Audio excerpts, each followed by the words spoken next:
Thank you very much for giving me the privilege to talk to this group whom I always call the energized elite. And what I mean about that is most people would like to do something very much, but they can't quite get their arms off the chair to do it. You have all come here, you're all searching, and that gives me energy and makes me very happy to know that there are energetic souls like yourself out there. So allow me, ladies and gentlemen, to welcome you to the year of the plague. We have COVID-19. Well, we seem to be meeting the old Chinese curse of "May you live in interesting times." My own curse is "May you work for a very successful CEO who has no sense of humor." But anyway, my company, COVID is everywhere. My own company is opening up its offices back up to bringing in the most essential workers. And according to the schedule, that is, I have been slated to come in on May 32nd, 2021, which makes me a little bit suspicious because I'm the CEO. I guess it shows what they think of me. Anyway, meanwhile, my locked-in-home financial broker has actually confessed to me that his cabin fever has now got him watching cartoons on television, which I think is probably the wisest advice concerning my portfolio he's had in years. And just as a financial tip, when liquor sales boom, it's the time to be very careful of your investments. Someone said to me, this is the third time this week I've run to the liquor store to get enough booze for 2 weeks. So it is and actually I do think that the pandemic is something. I think we have the solution right here. If we can remain as far from each other as our politicians are keeping from the truth, I think we could get the whole COVID licked in a couple of months. But anyway, the bad news is I got 1 million of them, and I give them on laughter vaccines and social media every week. But the good news is that's the last one that you're going to be inflicted upon right now. So let's brush aside the hysteria and the half-witticisms and the rumors, and let's take a look exactly where we are right now. COVID-19 has placed each of us in situations that we never foresaw, and frankly, that no one really has a guaranteed answer for. 1 out of 5 people in our 130 million person workforce no longer has a job, and many of them don't have jobs because the company that they were working for no longer exists. Estimates have risen to 20% of the United States businesses will close or not be fully functioning as we move into 2021. And we all really know the truth. No matter whether your candidate and your party wins wrestles out a victory on November 3rd, or the other one takes it, either way, our economy, our national health, and you personally are going to face some very hard times. That's the big picture, but let's get to the real picture, that is your personal situation. How does a hardworking dream chaser like yourself respond to the times that we've just been talking about? Well, what I'd like to do is give you three of my friends and tell you and show you how they're responding to it, and just to plant a seed. Number one, Mr. Ki Han, living in Washington, D.C., he is polishing up his prototype submergible water turbines that are now functioning in the Manitoba River. This is going to totally revolutionize the $8 trillion energy industry. And he's showing these off to all these salivating utility heads who are desperate for it. And he's at the same time rounding up investors who include one of whom is the CEO of NASDAQ. The stuff is you can look it up, but his energy system is cleaner, cheaper, totally renewable, and unlike fracking, it doesn't provide genocide. So that's one. Doesn't this guy know that business is all faltering and nobody should be growing and expanding? He doesn't seem to. Lisa Doherty, head of the Baltimore Curriculum Project, is this very day uniting 2 of the worst schools in Baltimore to form them and unite them into a major really, it's a temple of learning where where the majority of students are going to go off to college and graduate, as she has done with so many other public schools in the area. Doesn't she know that schools are closing, that we have to do on learning? I mean, isn't she paying attention to all the bad things that are going on? I guess not. And the third one, third gentleman, person, Andrea Bartoli. Now, right now, he is trying to make his way to the Central African Republic. It's a little new country wedged between Chad and Cameroon, and they have an election coming up. And the peace process is faltering because the warring factions are claiming that they won't honor the election results. See, we're not the only ones. And so this is what he's saying, and he doesn't know that you can't get a visa there. So because he's going to go and get it anyway and run this peace process as part of his St. Egidio program. These are three of the people, by the way, that we'll be honoring our Prometheus Social Enterprise Awards, which we give every year. And you can, as David said, you can go to the website. We're presenting the awards on November 19th. But the big thing about them, that these people are in short saying that life goes on, that dreams and sweat can keep conquering circumstance. And what that really means is that there's plenty of room for you all to make your mark. So at this point, let's get down to the business of helping you do just that. I'm Bart Jackson, as David said. I'm head of Prometheus Publishing and the Art of the CEO radio show. And yes, I have just put out a book called In the Words of My Wife's Husband that's humorous. But normally when I give talks, I provide, I think I open up toolboxes. That's what I do. The last time I was here, I talked about the agencies and the professional organizations and the individuals whom you could contact to give you jobs.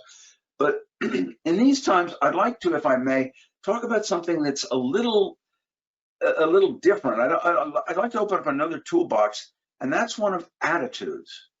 And by this, I mean the way you set your mind and develop your approach to go seeking that next job.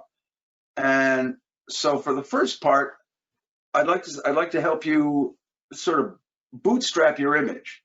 My old chestnut that I always say is that you are never, ever looking for a job.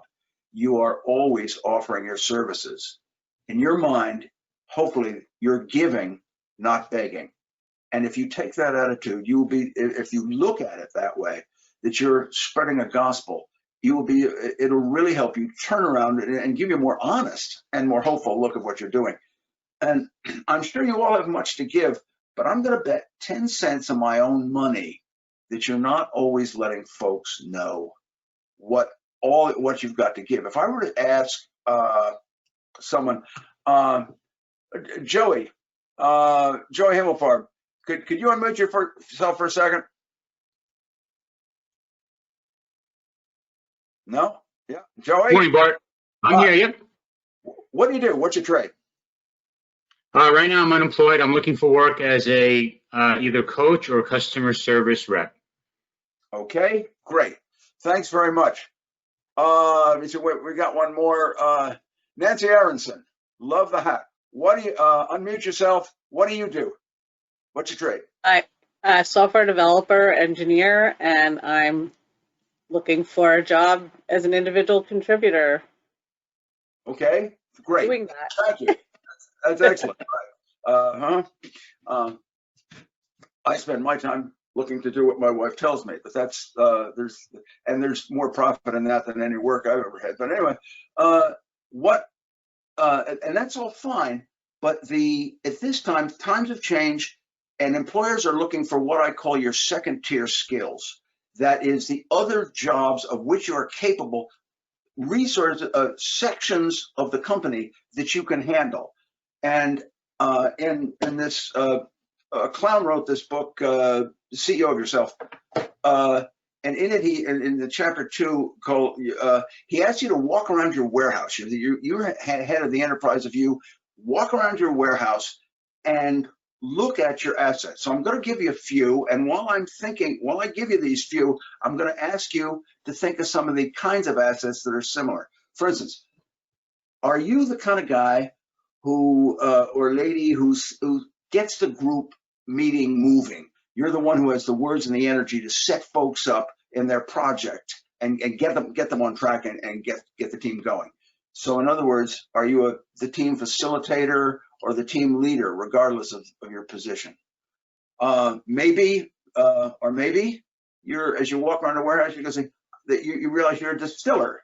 And no, David, that's not what I had in mind. So are you the person who can take an idea that others have given and sum it up into something succinct and understandable, in either in speaking or in writing? Are you that person? So in other words, are you the presenter of prospective clients, a presenter to prospective clients or investors, or are you a shareholder liaison? C, are you a solutions architect? In other words, when a new challenge comes out, you're the guy who comes with all these scattershot ideas about how we could do this, we could fix it with this, we could fix it with that. And so you're the kind of person who might want to be head of the creative department or innovation department. Maybe you're a finder. This is what my wife's husband does best. He's the one who knows all the best people. He knows where the talent lies. Maybe you're a consensus builder, the one who can always weave the needs of others into a direction toward getting things done. So you're the managerial or staff liaison. You see what I'm saying here? You have skills that go along with the knowledge you've gained. So so what I'd like to do now is stick up a hand. Those of you who have the screen out, does anyone have a skill that they think that is beyond their job? Anyone have a skill? What are you, Peter Gonzalez? Do you? Beyond my job, I'm fluent in Spanish and I never use it professionally. And I mean fluent. I'm not conversational, I'm fluent. And I've never been called on to use it. Let me just tell you that a year ago, a friend called me who's a consultant. He needed someone who was a Spanish speaking to go into various businesses and help them. It's something to think of. It's something to offer. Anybody else? I bet Joe Levinson does. Joe? Photography. It's not required in my current job. Mm-hmm. God, that truly is an art form. There's those who can snap and those who have the artist's eye. So good for you. Someone who doesn't want their face to be seen. Rondell Workman, what about you? Or not? What's that? Sorry. Oh, right. Yeah. What is a second-tier skill? Something that you would add, a way to maneuver, help with people, something beyond the knowledge training. I really enjoy managing people, mentoring, and helping them grow and develop. So outside of a skill set that's required for a position, I really do like to highlight the idea. I like mentoring and nurturing talent. Okay, so you get the idea, and I think and those are all great things, but we don't tend to share that. We sort of box ourselves into the skill sets that we think others want. And by the way, I hope you noticed that when I was reading off those things, the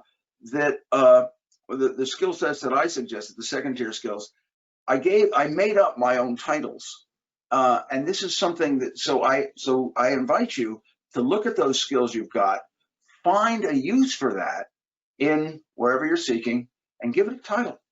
It's something that's where all those silly titles came from in the beginning. So keep going. I do have a friend who actually has and he worked for IBM, and they gave him the title. They couldn't figure out what to call him, so they called him a solutions architect, which I just love. Things go wrong. And all right, now the second thing that so you see that you've got a lot, and you probably got more than you're showing, and so I invite you to show it.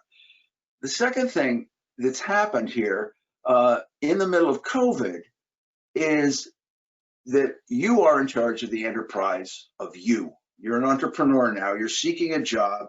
The enterprise of you is your product. the employers are your market. And what's happened? Above all, the market has changed. The people you are selling to, selling your marvelous self to, are totally different. Now you can handle this two ways. You can take the bad entrepreneur's way, and that's, I'm going to spend all my time working on my product. If I make my product better, I'll take more courses, I'll take more training, if I make my job perfect, people will drop down of the blue and hire me. I know this. A lot of people who know that go out of work real quick. Then there's the successful entrepreneur's method. And that's it. He takes rule number one of any new business. Look at your market. What do they need now in these COVID times? And and it's simple. It's simple. I'm an employer. I look at this and I say, my stock shares are down. No one is buying. I can barely meet payroll, and yet my operating costs go merrily on, and only with a fraction of the revenue thanks to this darn COVID, and there's no end in sight. In short, employers are desperate and they're worrying about survival. So what does a creative entrepreneurial job seeker do? Well, instead of touting your greatness, look at it from their point of view. What you need to do is throw your potential employers a rope. Give them something they really need. Find something that adds financial value, that adds survival value, something that saves times, that saves expenses, that cuts operating costs, maybe a better, or lays out a better payment plan with the funds he does have. Best of all, something that will bring in revenue or develop new clients from a place that you never thought of before. And I was like, yeah, that sounds good. So I'm telling my wife, what I'm going to say to you all, and she looks at me and says, okay, big mouth, this sounds easy. So I'm going to give you, says she, 3 industries, and let's see if you can actually come up with something and give a package that you might offer to this as you're applying for the job. So first one, she didn't really, she didn't want to make it easy on me. So the first one she gave me was real estate. And in other words, there's a job that's having its own roller coaster right now. So I thought about it, and I'd actually had talked to a real estate person before. And what I thought about was the real estate, if I'm talking to a real estate broker, the broker's profit comes from sellers. And real estate profit, it comes from the sales. It's the salespeople. The trouble is that most of the salespeople see themselves as pitch women and pitch men rather than CEOs of their own business. And so I offered to present a series of seminars to help them see themselves as business people, to handle their work as a business, not someone who just gets out and pitches, but to set up to follow a regimen, to set up an organizing calls and reporting system with a follow-up protocols, to make a time motion study of their own efforts so that they can prioritize where to put their time, how to generate leads, set up their leads people, put them in an organization so they realize that they're providing duties, favors for you and helping you design. All these things, that something that a CEO would do, that is a person running, an entrepreneur running their own business. And with these brief, and the other thing was that they meet on a regular basis with the broker for new ideas. All right, so that was what I came up with that one. And my wife sort of looked at it. By the way, think about this, as I'm blithering this, you can either run off and get a morning scotch, or you can you can think about what package would you offer someone in your field. So let me give you the second one I thought. My wife said, all right, the real estate's not too bad. Here, let me get tougher. Stupid. We have these pet names for each other. What would I offer a restaurant owner in a business where 1 out of 5 is currently going under, in an industry where in the retail and restaurant industry used to have 50% of the retail food dollars. It has now dropped to 20, and it's moving into the teens. They're really down. What am I going to say to? I'm going to a restaurant and I'm seeking a job with a restaurant, and I think about this and I said, well, people are starving for live entertainment in COVID. I love it. Live entertainers are just plain starving. So take your outdoor dining, or an indoor, hire a theme singer that fits your restaurant, fits your clientele, fits your people. If you're an Italian eatery, you could get a theme singer, an opera tenor to sing a medley of selected opera areas. Then you don't just do that, you contact local opera clubs, contact church choirs, contact singing groups, and call them and invite them to make reservations. You make an easy thing for them. And you might even invite the local winery, one of the New Jersey wineries, to bring out and have a special wine for the occasion. And you line up, you set up a phone call system for that. And my wife still wasn't impressed. She still said, all right, let me give you this one. Live entertainment. What do you do for in this age for a stand-up comic who has no profitable place to stand up? What are you going to tell him, white boy? So I thought, and I selected the guy who wrote the foreword to this book. This is the one that, in the words of my wife's husband, Eddie Brill. Eddie is a stand-up comic who, for 17 years, was the warm-up act for David Letterman and also was his booking agent. And he's now reduced to going on Zoom rants and things like this just to keep his name alive. So I talked to Eddie, and I found out that Eddie has, over the years through his Letterman contacts, has met dozens, hundreds of top name comedians and performers. So, and he has and I found out he was sort of jotting down stories on this. I said, Eddie, what you're going to do is you're going to collect these into a book. So I gave him a couple of publishers, and I said, and the way you're going to get it going is on your social media. You're going to post one of these little stories, and then back he had one on Don Rickles to put that out. And I said, and by the way, on the next week, tune in for Seinfeld or whomever he had in mind. And this way he would at least be known as someone there. I'm going to ask you for some of yours, but I just want to give you a little key before we do this. In all these things, and all these suggestions, and all these ropes you're offering to potential employers, you have to have what I call the Wayne Newton approach. You have the whole package. You don't just say, I'm a singer, you offer them the whole act. So you talk about, you're the one who's going to make the calls, you're the one who's going to set up the publicity, you're the one who's going to get it going. In other words, without you, it doesn't happen. So he's hiring, you're not just dumping work in his lap or an empty idea, you're dumping the whole product, and hire me, and you got it done. That is the advantage. All right, now that's some of my ideas. So let's talk around. I can see Frank Powers is just burgeoning with ideas. Frank, what would you say to someone? Go ahead. An idea for what? An idea for what, Bart? Well, pick an industry, and what would you say to an employer that you could do that you could help him improve?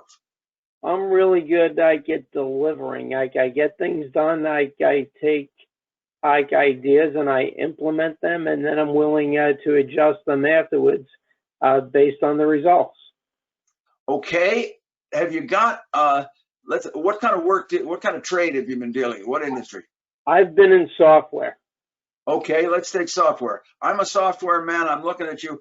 And I show you my firm. I got a software firm. Got any ideas for me that you could throw me a rope? You got anyone? Sure. Do you have mobile-like access to your different sales applications? Do you have an app that you can put on your phone, that you can pull up on your iPad? is it available to as broad an audience as possible, yet in a secure manner? Okay. Wow. Good. I think I want this guy. If you could fix my my technological problems, and if you could give my head tech person a personality, it'd be great. So Vance Davis is sitting there, and Vance, do you have any ideas that you could offer someone in your industry or any industry? Sure. One thing I thought of, being one who's been in banking for a long time and in analysis, is to provide analysis for, in these days and age, a lot of people only use their phone. But for certain items like Zoom meetings, the phone doesn't really work that well. So my would be to find a way to person take through their phone access to, in essence, a larger screen, or another way to kind of go about doing Zoom meetings and Skype meetings and things like that.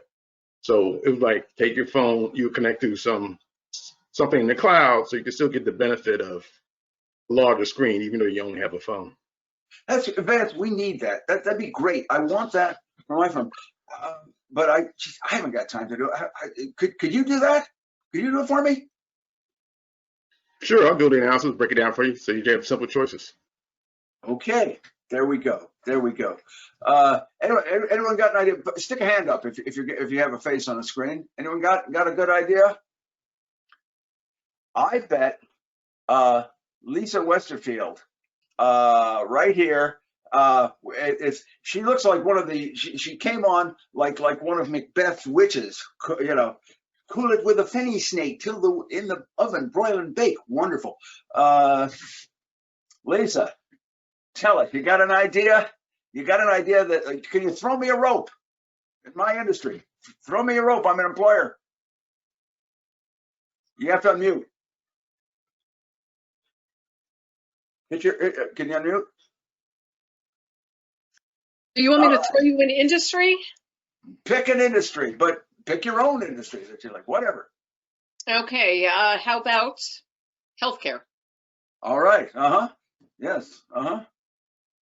Great. Now, I'm the head of a hospital, and and you're coming to me, and I say, if I'm head of a hospital, I got woes and problems. I have all these people all this staff, and I'm doubling the workload, and yet I have to cut down the staff to keep on. Help me out here.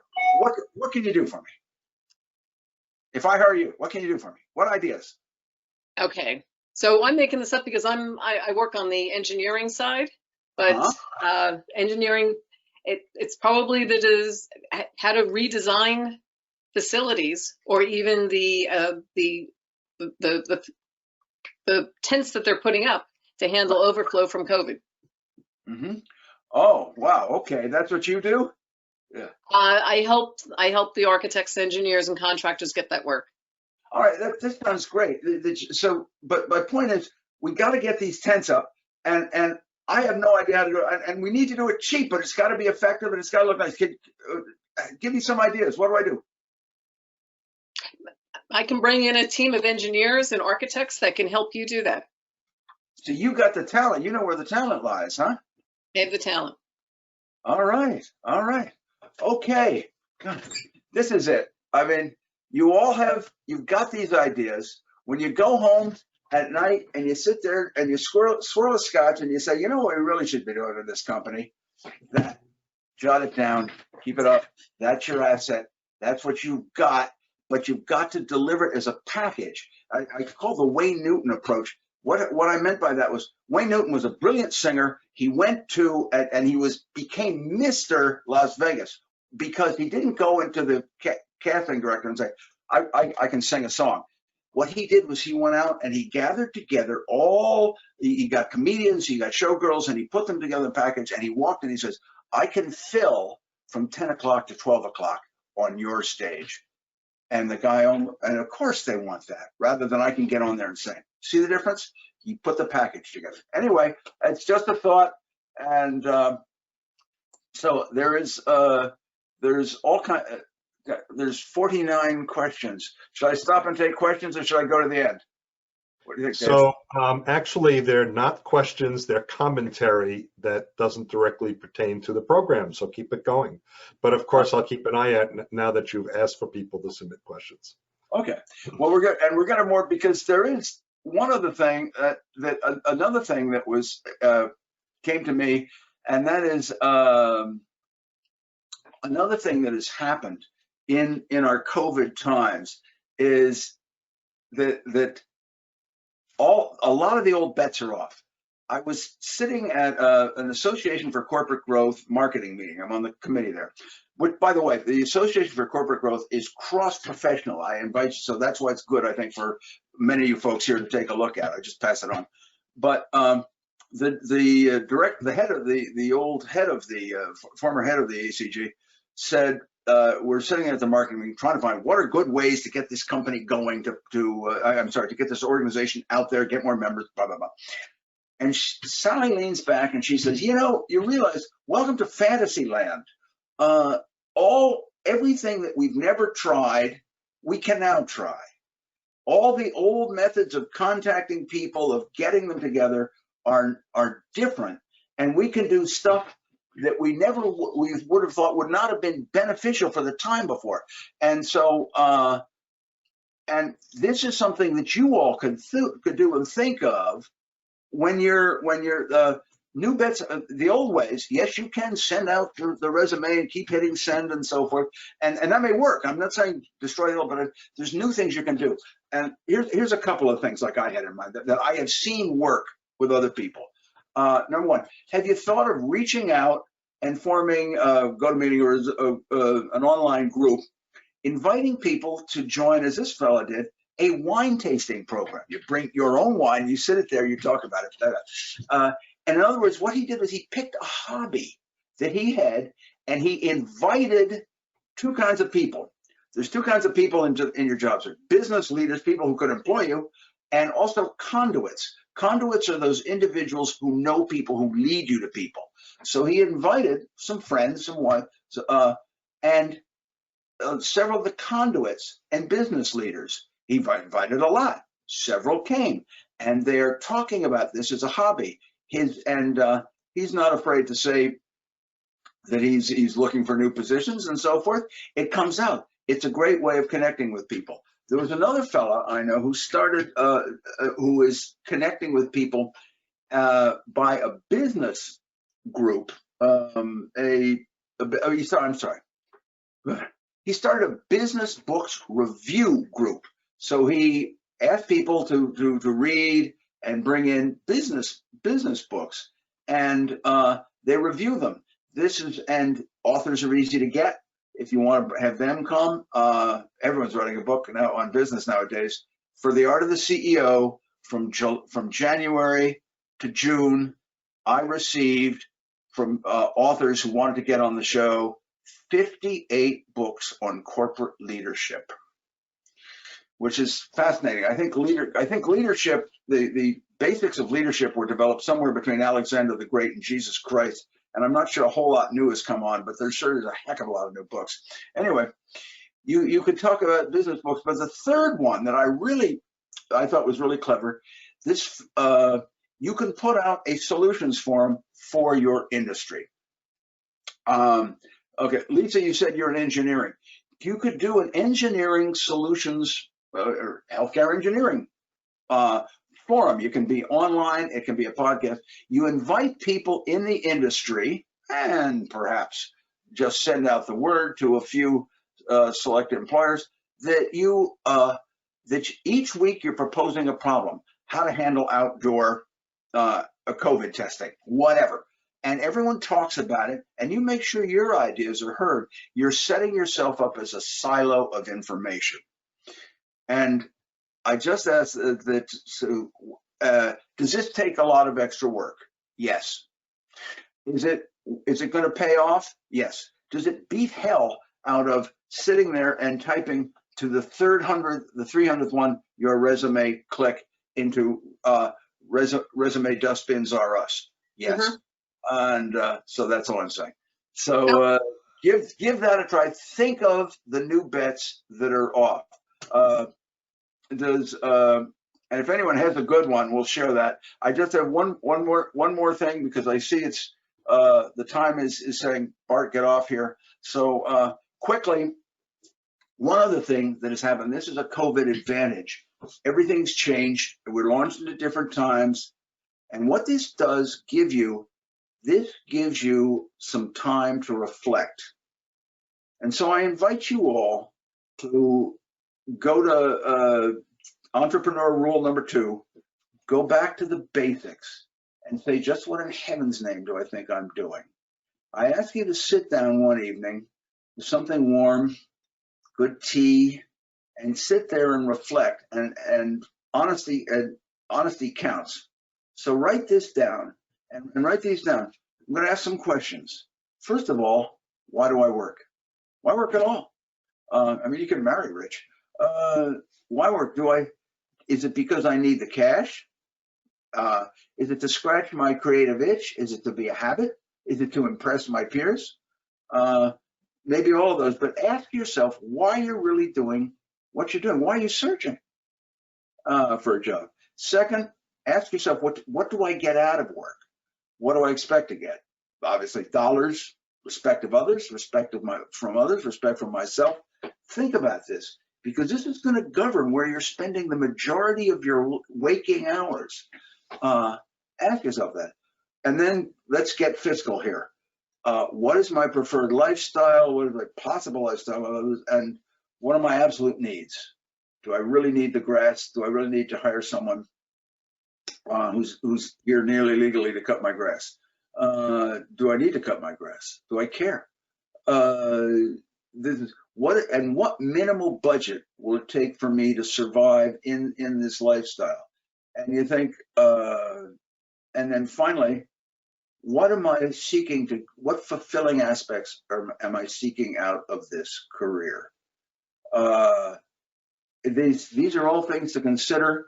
To worry about upcoming changes like denying gravity, it's already here. Change is coming. The question is going to be, how do you respond to it? So I invite you all to, as we leave, think about that. And in wrapping it up, I invite you also to, I have David very nicely mentioned some of the books we have, The Art of the CEO, CEO of Yourself. In the words of my wife's husband, they're that.